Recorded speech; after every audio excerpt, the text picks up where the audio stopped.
Bwana Yesu asifiwe sana. Amen. Nsubiye mu ryarindi mperuka kuvuga. I'm going to repeat what I just said the last time. Ndabakunda. I love you. Ndabakunda. I love you. Uko nukuri. That is the truth. It's the reality. Mvuga uko kuko nzi ico mvuga. I say that because I know what I'm saying. Ndi mwarimu kuko uri umukristo wanje. I'm an evangelist because you are my Christian. Nta mukristo mbona. If you're not Christians, no chika intege. I'll lose hope. Na pastori nuko. That is the same to even a pastor. Ubwa mbere abanza gukunda itorero. First, you have to love the church. Na Yesu yavuze ati kwanza nije nabatoye. Even Jesus said, I'm the one who chose you.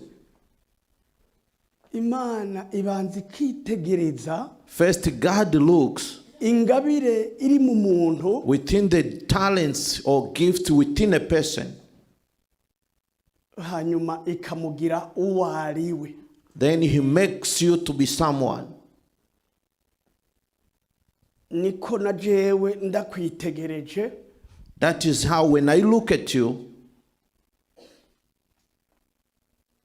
ndagukura mu kibanzo urimo nkakugira uwo uriwe. I take you from that position and makes you someone that you are. Nico gituma mvuga nti ndabakunda. That's why I'm saying I love you. Nimba hoba muwonanka. If there's someone that I hate, chocha kimbere gitsitaza. that can be a problem to me. No chamfatwa niri jambo. I can be caught by this word.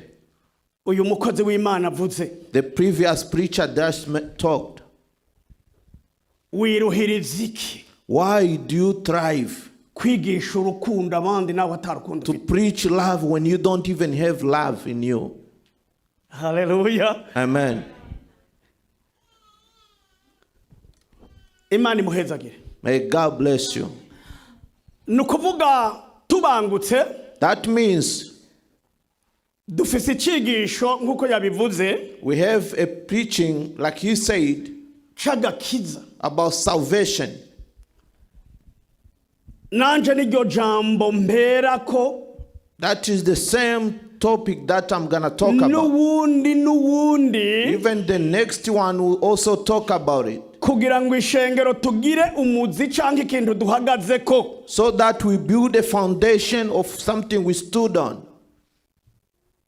Nimbiri jambo ryohaguruka hakazanwa ikindi cigisho. If this word can come with another preaching, ugasangwa atani kintu warobanuye muri izo nyigisho, and you found yourself you don't have anything from it, ndaguhaye imisuhuko. I'm sorry for you. Munyamerika agomba gushijuza atavuga I'm so sorry. American says I'm so sorry. Yani abayingiye ndani yo kuvuga iyo sorry indani kabisa. That's a deep saying. It's a deep talking. Abayivuze agacarenza ko nagasunuzo. He says it emotionally. Ikicisho rero turiko. This preaching that we are doing today, ntushobora gukora imirimo y'Imana. You cannot do the works of God ndagakiza kari muri wewe without having salvation in you. Ariko kandi again, birashoboka. It is possible. Auti bishoboka gute? How is it possible?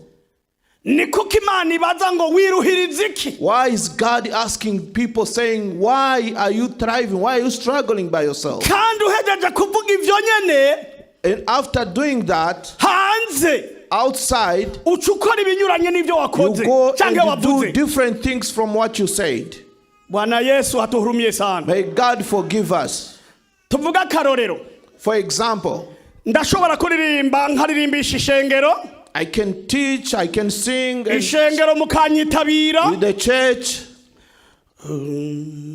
read the song, we sing together the song.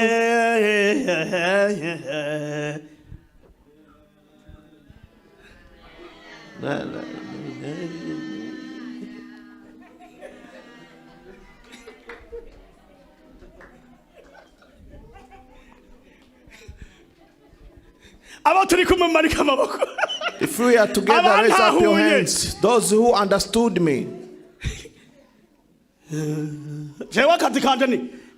I'll just read you in singing, sing together. That means, let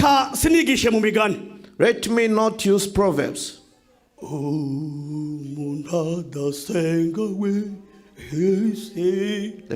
When you are singing together, I lead you in the song.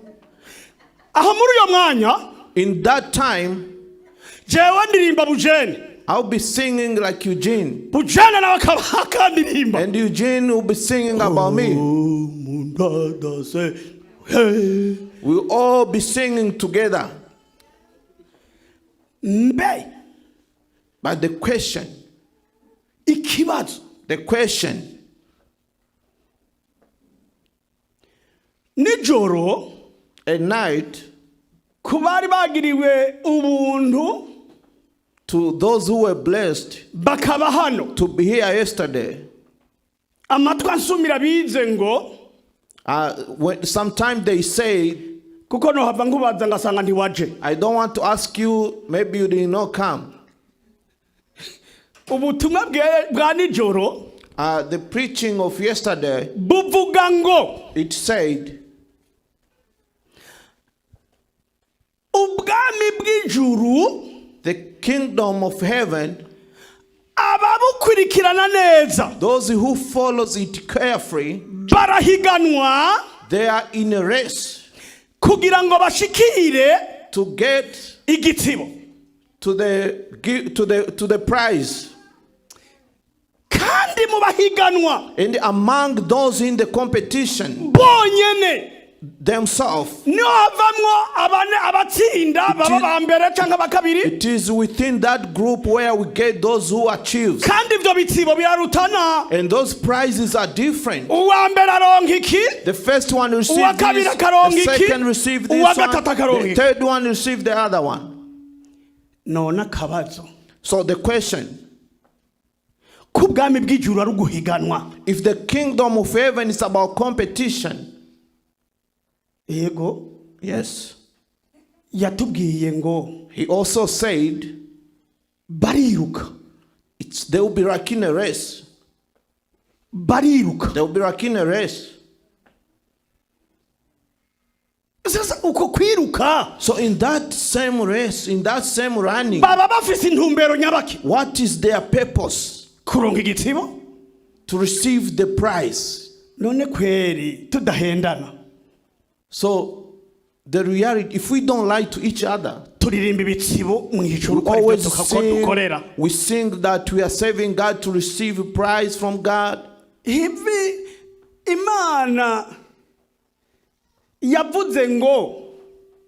God say that the righteous things of God, don't give it?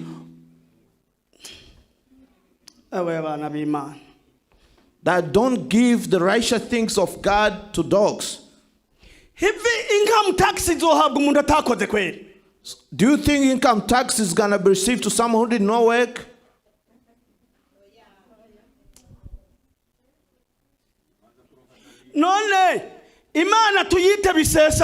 So can we say God is someone who just spent for nothing? For nothing? Yes. Amen.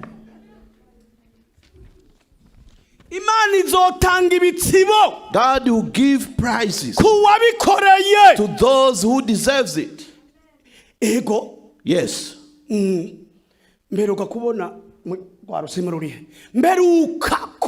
Last time I saw a man of God who was preaching, he was saying, I myself, I cannot pray for someone. For me to pray for him, it's a big job without pay. Oh, it is tiring to pray for someone because the laws of Jesus to pray for big things, it requires fasting.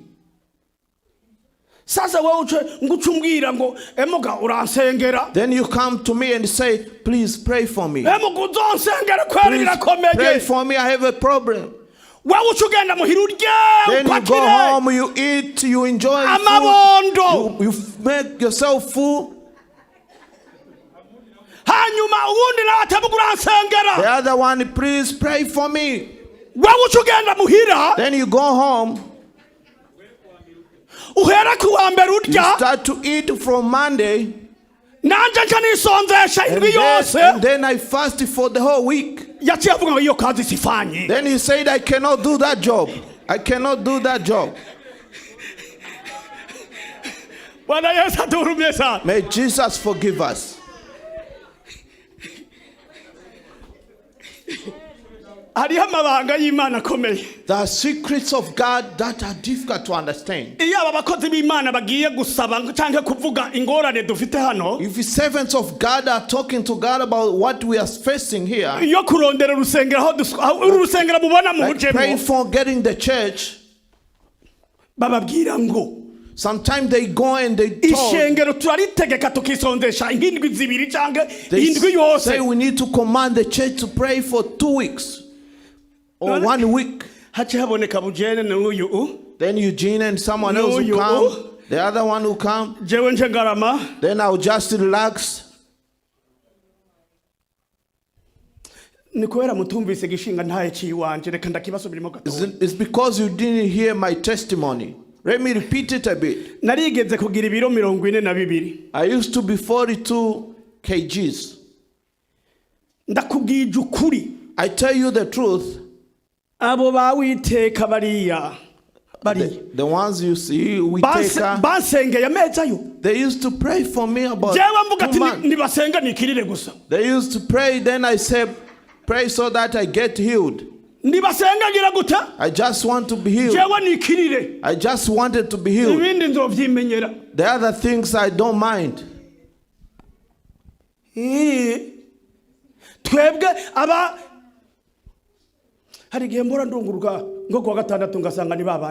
Sometimes I come on Saturday and I see the same people. I see the same people. But to where we come from and where we are going, we are looking for somewhere to pray. There's a man who came from Africa. He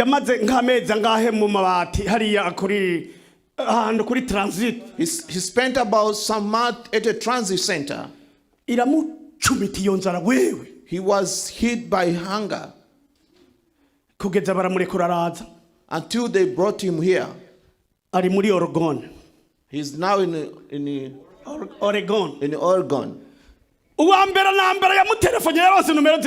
So when someone called him, he said, remember us. You get to that place, you just relax and forget us. The man said, when I was in the transit, what did you do?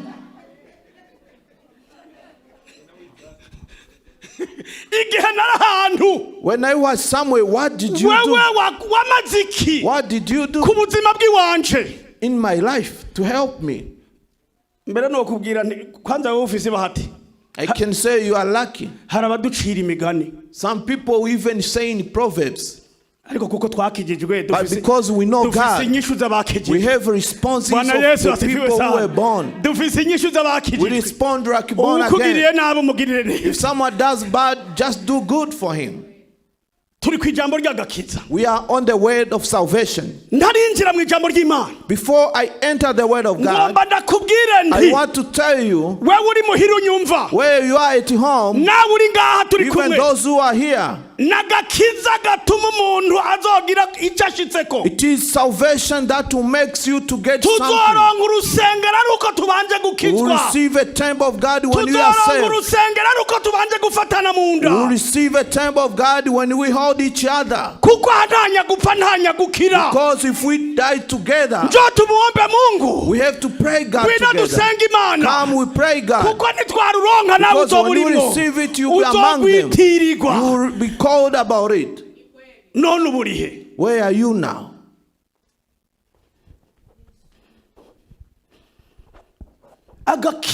Salvation. If you don't want to pray, salvation is far from you.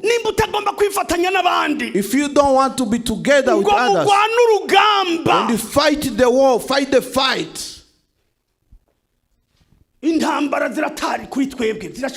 We're still in the war. We are still in the battlefield. Yes. Damien, please hold the Bible. Today I'm relaxing. Read the word of God in the book of Acts, chapter 13, line 43.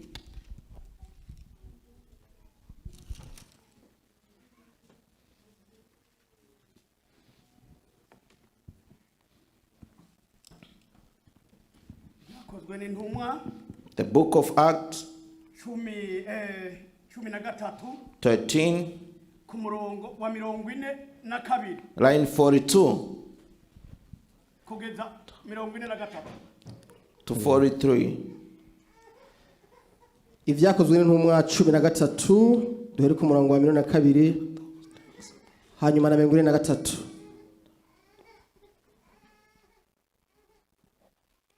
Ndagusaba untiza amatwi dusome mu izina rya Yesu Kristo.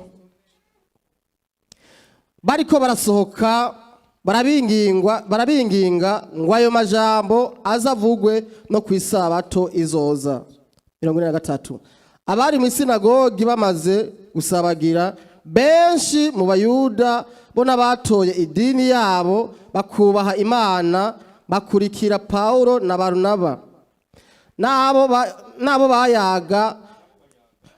bayaga barabahanura ngo bashishikare kuguma mu buntu bw'Imana. Amen. So let us read the book of Acts chapter 13 line 42 to 43. It says, as they went out, the people begged that those things might not be taught to them next Sabbath. And after the meeting of the synagogue broke up, many Jews and devout converts to Judaism followed Paul and Barnabas, who, as they spoke with them, urged them to continue in the grace of God. Amen. Amen. Bwana Yesu asifiwe sana. Amen. Hano tubona mu gitabo cy'ibyakozwe n'intumwa 13. In this book of Acts chapter 13, kuri uyu murongo dusomye, on this line that we just read, dusanga ubutumwa Paulo ari gwari urugendo rwiwe rwa mbere. It was the first journey of the man of God Paul, gutangura kuvuga ubutumwa, to start preaching the word of God. Kuko iyo usubiye inyuma no guhera ku gice cya mbere, because if you go back to the other chapter, the first chapter, uhasanga ba Petero find Peter and the other people, na Paulo mbere ndetse ukamubonamo, and you're gonna find Paul. Ariko Paulo mubona cagihe Yesu yamubwira tumpigira iki. But you're gonna see Paul when Jesus asked him, why are you hunting me? Ariko akora ibara, when he was killing people. Ururera gwari urugendo rwiwe rwa mbere mu kuvuga ubutumwa. This was his first mission, to preach the word of God. Hanyuma ku gice cya 42 dusomye, then the line 42 say, havuga ngo bariko barasohoka, what say when they were getting out, barabinginga ngo ayo majambo azavugwe no ku isabato, that those words must even be taught on the Sabbath. Bwana Yesu asifiwe sana. Amen. Iyo umuntu akwinginze, when someone is begging you, hari induma, there is a way, hari igituma, there is a way, there is a reason for someone to beg you. Hari n'igihe sometimes umwana w'umuntu, a human being, yiga ku bintu, tries to learn on something, yakorewe, the things that someone have done to you, byamunezereje, things that made you happy. mbere ico gihe abarundi baciye bavuga ngo, sometimes Burundian says, nakagaruka. it's something that gonna return. Ico ni kirundi gifobetse. That's a complicated Kirundi. Nakagaruka. It's something that return. Oh, yes. So it means I'll be right back. It's something that's gonna return. That means if people are on events, people, elder will be there. They will be saying, aid drinks. We need extra. We need extra more. Yeah. One more. Yes. There's a man who went in a hotel. When he got there,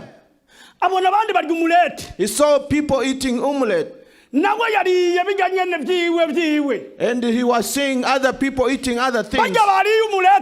Those who ate eggs and chips, good things. And he saw that those who were, they kept on talking. They kept on talking.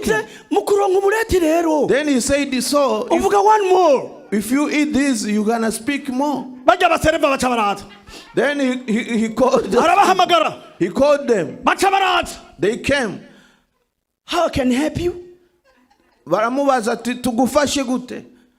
Then he said, one more. One more.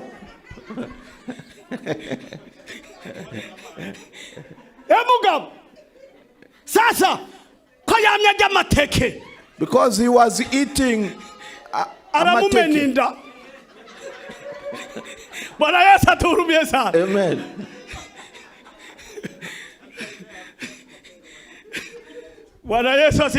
Amen. We are on a word. When people are getting out, they talk, they begged Paul and Barnabas. They begged them. They say those words you were talking to us, if possible, don't talk other things. Tell us those words on Sabbath, please. Amen.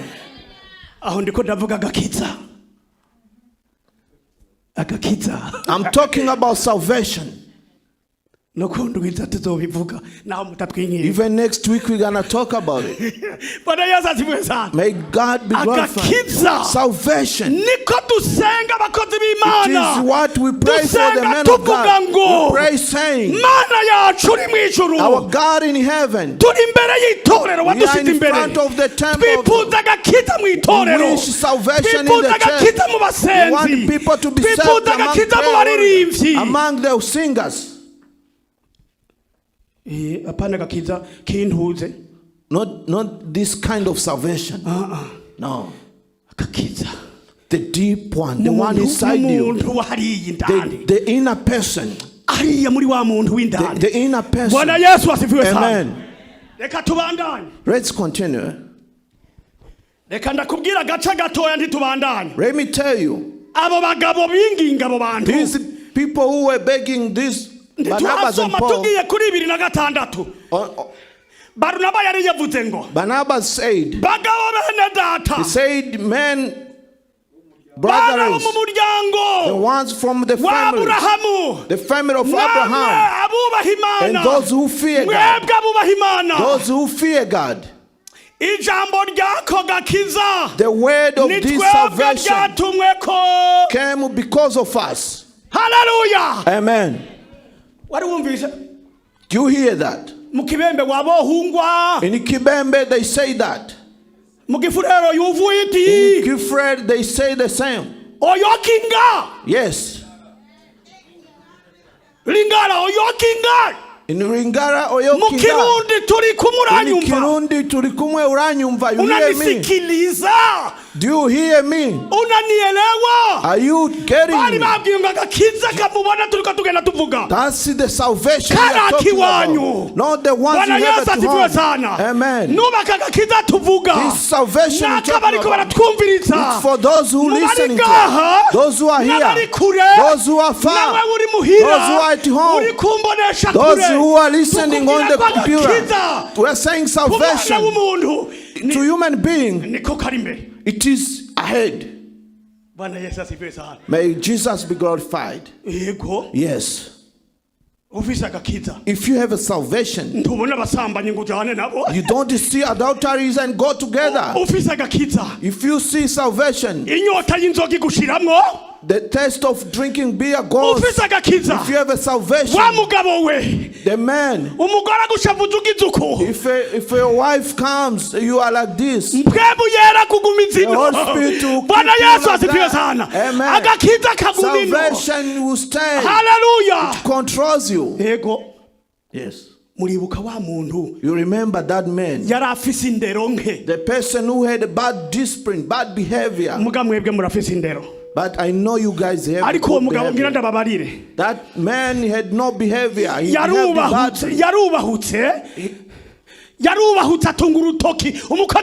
He pointed his finger to a man of God. The hand remained there.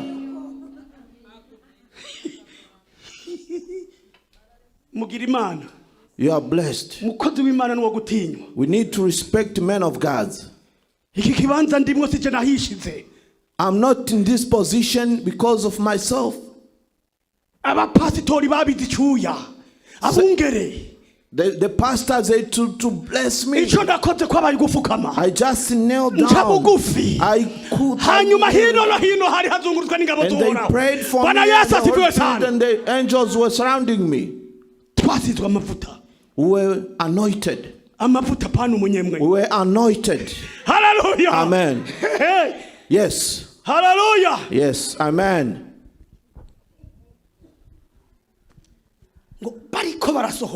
That when they were getting out, line 43. Those who were in the synagogue, when they broke up outside in the cars, among the Judaism, those with their churches, those who feared God. How you do that? The same way you do that. They followed Paul and Barnabas. And again with them, they spoke to them. Let me tell you a secret that you don't know. Those who were here yesterday, we were taught saying that the church of today has problems. Because to talk to men of God is hard. Yes. Didn't you hear that yesterday? They said to talk to men of God is important. When people got outside, men Judaism, they got closer to Paul and Barnabas. And Barnabas and Paul, because they knew their calling. When they got close to them, they listened to the church. Yes, we read. Then Paul and Barnabas, they talked to them. They talked to them.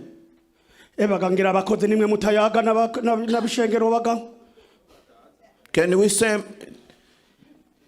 The elders, they don't talk to the church. Paulo na Barnaba, because Paul and Barnabas, they listened to them and urged them, spoke to them. What did they say? What advice that they gave them? What did they say? Shishikare Kuguma Mubuntu Bwi'Mana. They said they continue to remain in the grace of God. Write that word.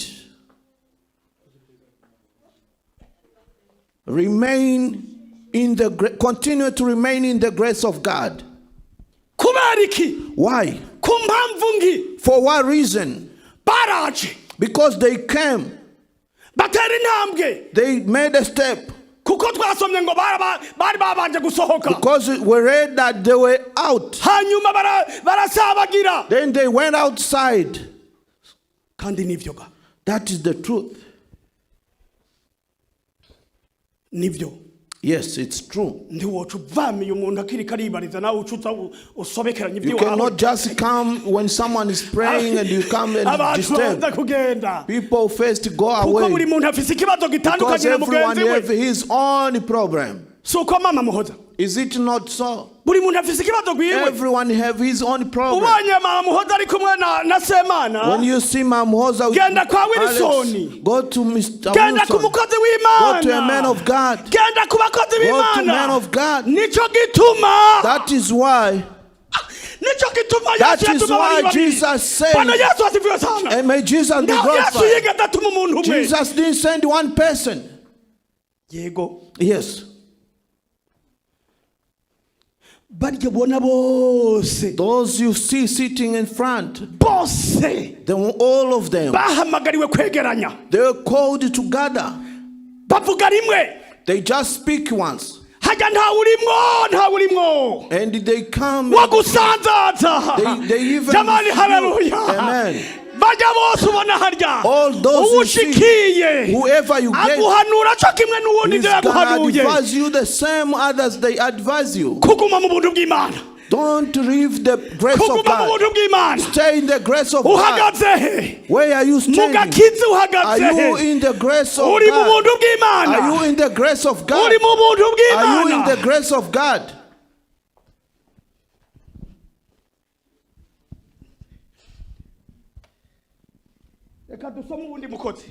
Let us ask.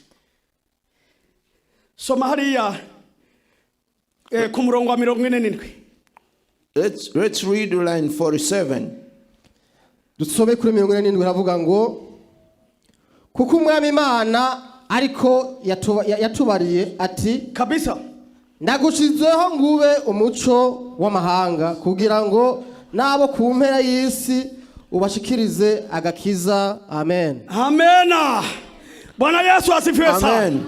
Turachari kuri rya jambo nyene. We are on the same on the same topic of salvation. The topic of salvation.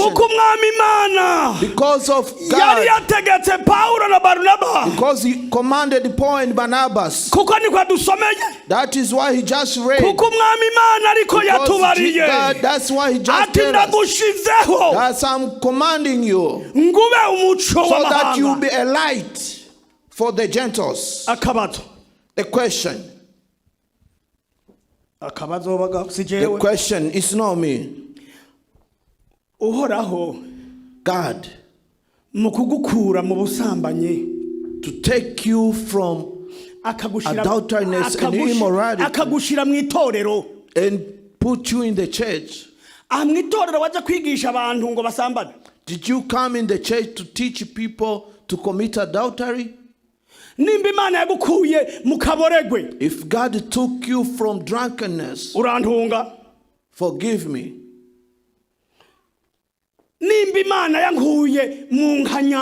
If God took me away from the drinking beer,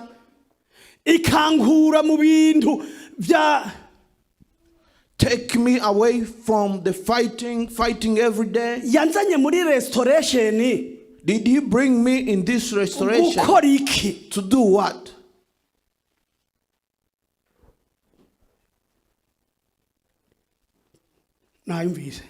You hear that? Gushishikara. Continue Kuguma. to remain in the grace of God. Mubuntu bw'iki? In the grace of God. Ntabwo yantumye rari nkuye hariya muri He did ivyo. not bring me from those things Mu vyaha. in sin. Yantumye rero ngaha. He brought me here Kugira ngo nshikirize. so that I deliver.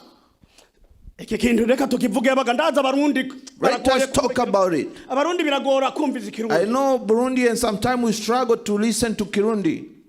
Ikirundi kiragoye. Kirundi is difficult. Ninde yoza hano? Jamusi bamutanze.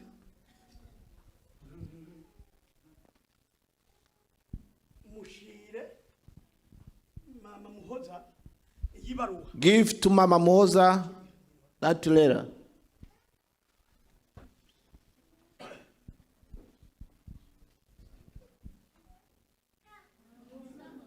Nimwe muri kubwigisha akora ivyo namutumye. Haleluya. Amen.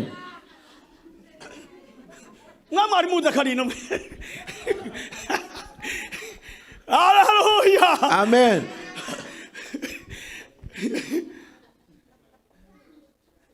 Ndagiye rero. I'm going. Mama Muhoza wamuhaye. Did you give it to Mama Muhoza? Wachiye hande. Who did you give? Nahaye Mama David. I gave it to Mama David. Kugira ngo aze kumuha Mama Muhoza. So that he give to Mama Muhoza. Akoziki? What did he do? Ndiyamushikirije. He did not take it to Mama Muhoza. Yihereye Mama David He gave it to bazohe. Mama David so that he give it to Mama Muhoza. Aho ndibiraja mu ntarashikiriza. Kuko gishoboye kugumaha. Because something can remain there. Yego. Yes. Ivyo vyama vyabaye. That happens. That happens. Uyashoboye guca yishirira mu ntuze hariya muri income tax mu This gato. person can just put in the pocket. Ubwo bubege ntugire ngo umucezo hajya bwuzuye. That happened. Bwuzuye amastimira man. Nico gituma That is ashobora why. gukorokezamwo akazi akamenya ko ari ibindi byinjiye mu bindi. Bwana Yesu atuhurumye sana. Amen. Nukuvuga That means Paulo na Barnaba. Paul and Barnabas, Imana yabashizeho ngo bashikirize God brought them so that they deliver amahanga to the Gentiles agakiza. the light of salvation. Abanyamahanga je bararonse agakiza. Did the Gentiles Karabashikiriye receive ndikabashikiriye. salvation? Did they receive it? Yes. Karabashikiriye. Yes. They received it. Ubwirizwa nawe kumenya ico washiriweho. You must know why you exist. Nanje ico You nashiriweho. must know your purpose. Ego hari jambo rimbarira ngo. Yes, there is a word that says, Iyo abatwara babi bagwiriye. if we were bad people, Abantu bagira ibibazo. Barahona. people will perish. Niko kiri. That is how it is. Mitorero rero. If in the church, Aho gushikiriza amahanga. instead of delivering Aho salvation, gutanga umuco. instead of delivering the light, agakiza twahamagariwe. instead of delivering salvation, Dutanga ubumara bwica. we give poison that kills. Yego. Yes. Aho usanga hari abakristo bavuga ngo You may find some Christians iyi myubakire nayo who say, this fee for the construction, this money. bavuga ngo ko ariwe yakira imyubakire. You may say, why he receives money, maybe he won't forget it. Let me say it. Let me say it. I'm not going to say it. We're going to have a seminar for this. Amen. Because I see people changing their face. Let's talk about the word of God.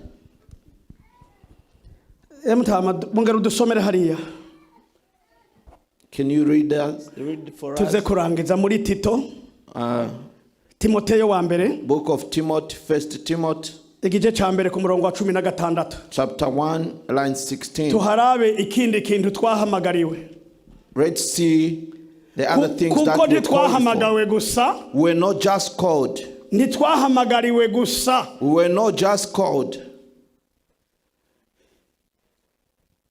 Soma Timoteyo wa mbere. Dusome Timoteyo wa mbere igice ca mbere umurongo wa 16. Dusome izina rya Yesu Kristo. Ariko icyatumye ngirirwa ikigondwe nukugira ngo Yesu Kristo yerekanire muri jewe gahebuza ukwihangana kwiwe kose mbe icitegererezo c'abazomwizera bakaronka ubugingo budashira. Amen. Amen. Nituraja kure soma. 1 Timothy chapter 1 line 16. But I received the mercy for this reason, that in me, as a foremost, Jesus Christ might display his perfect patience as an example to those who were to believe in him for eternal life. Amen. To be example. Yeah. Yes. I heard an example saying to be an example. Mu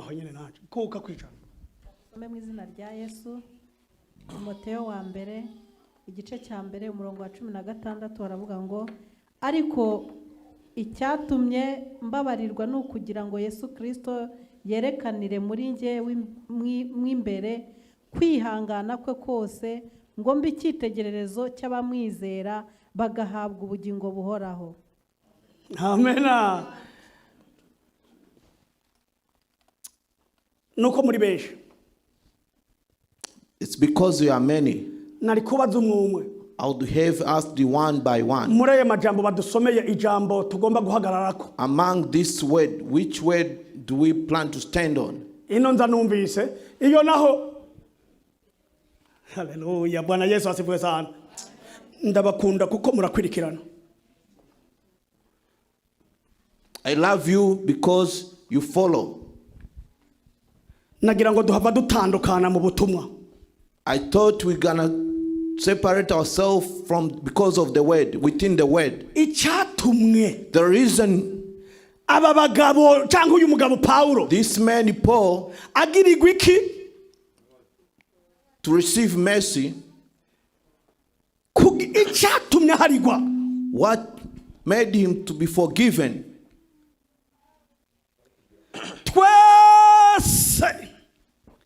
All of us. All of us. All of us. We are tempted. We sinned. May Jesus be glorified. We must know that. All of us. We were called from sin. Different corridors of sin. Kapisa? Yes.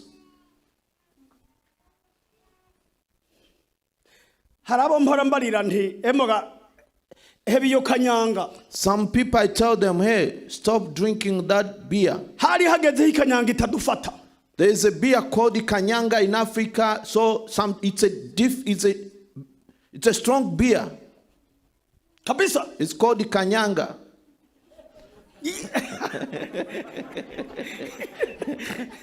Rutuku. Rutuku. It's a red beer called the Kanyanga. Strong one.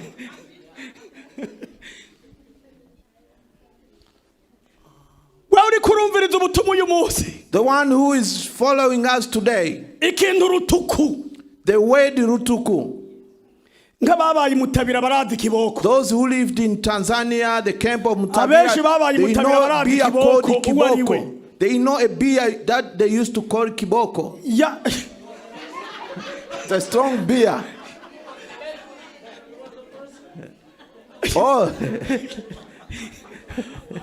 They know a man who used to live in Mutabira, and his name was Kiboko.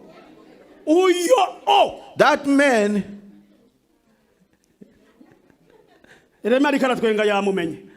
Everyone know him. That means Kiboko, yari number 1. He was number 1. Yari uwambere.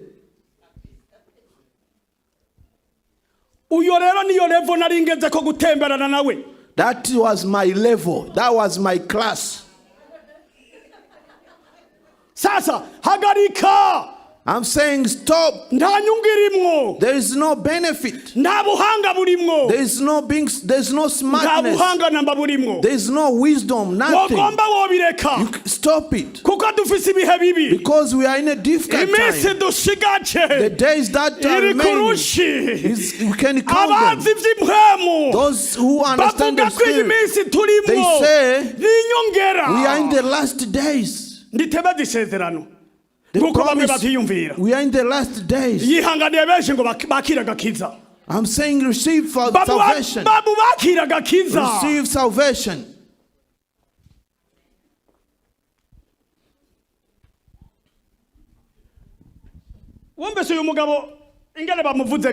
You hear this man? He received the mercy for the reason. Like the way it happened to you on something. God called us for us to cleanse ourselves. He did not call us to mess up.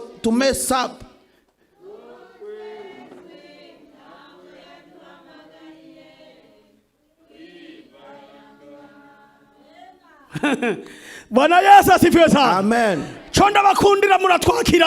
I love you because you receive. Hallelujah. Amen. That is how God called us, for that reason. And He gave us mercy on the things that you were doing, because He had a reason, He had a purpose. The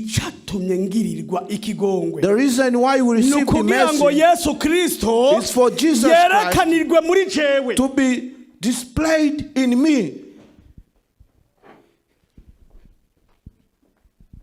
One person said, we were walking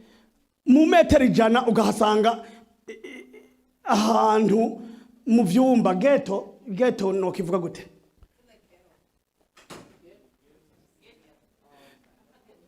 Twariko turagenda, we were walking, dutambutse metero ijana gusa. After walking 100 meters, ugaca usanga ahantu h'amageto muca mucumva lodging. Yes, you're gonna find the lodges around in that area every 100 meters. Achavugango. Then that man said, nico gituma. That is why. Ahutanyumvise ntumbaze.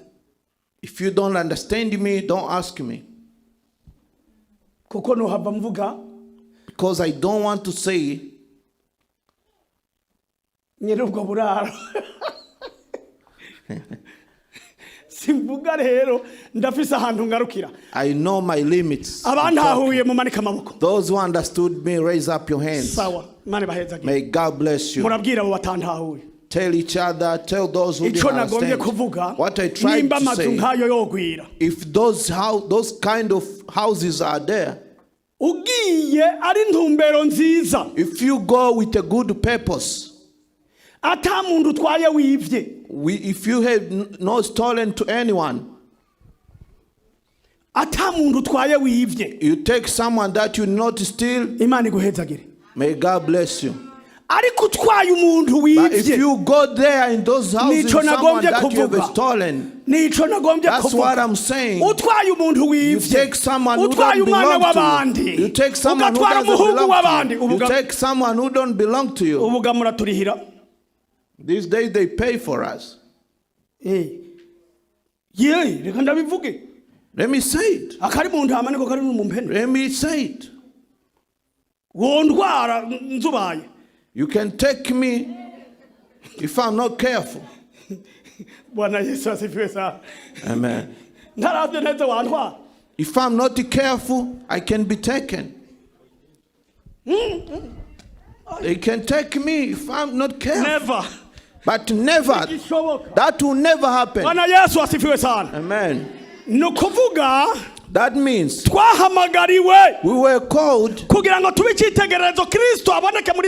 be a display that Jesus is inside us.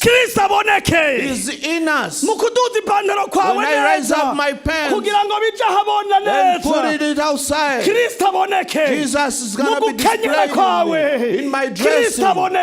Jesus is going to be shown in my display. In my dressing, Jesus is going to be displayed in you. Amen.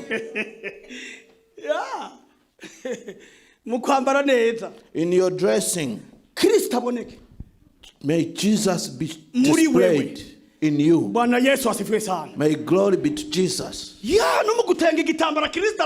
Yes, in your dressing. Yeah.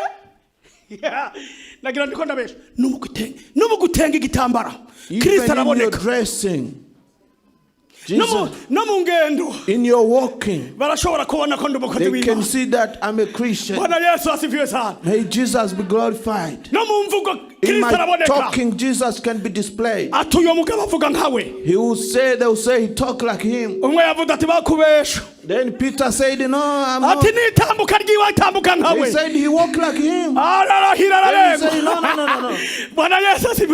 May Jesus be glorified. Let us walk like Jesus. Walk like Jesus. Talk like Jesus. Live together like Jesus. Sing with Jesus like Jesus is in us. Let Jesus be in us. Amen. In our prayer, may Jesus be displayed in us. We cannot be called Sunday people. We must be seen also praying together. Because some people have a problem. We must work together. We need to carry those heavy burdens. And if he's a carry, people come back. Don't ask him. You know why I say that? There is a woman who was singing. She said that there is a day that we're gonna sleep and wake up.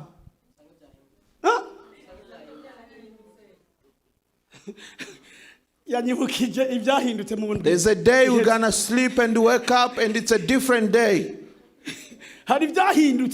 Things will change. Hey! Hey! Hey! Hey! There is a day that we're gonna sleep. You wake up and things have changed.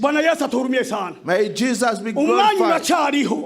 We still have a time to know that these times are coming. I last spoke to people. It was on Tuesday. The whole city was quiet. The whole city was down. Something had passed in the city. You hear Pastor Rukara? He say people are leaving right now. Then I say, yeah, I see people walking outside. That time when Jesus comes, it will be another day.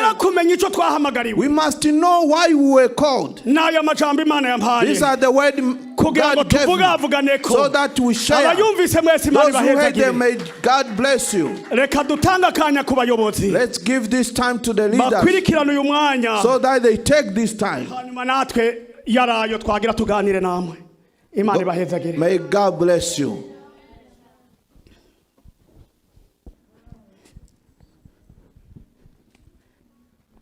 Hallelujah.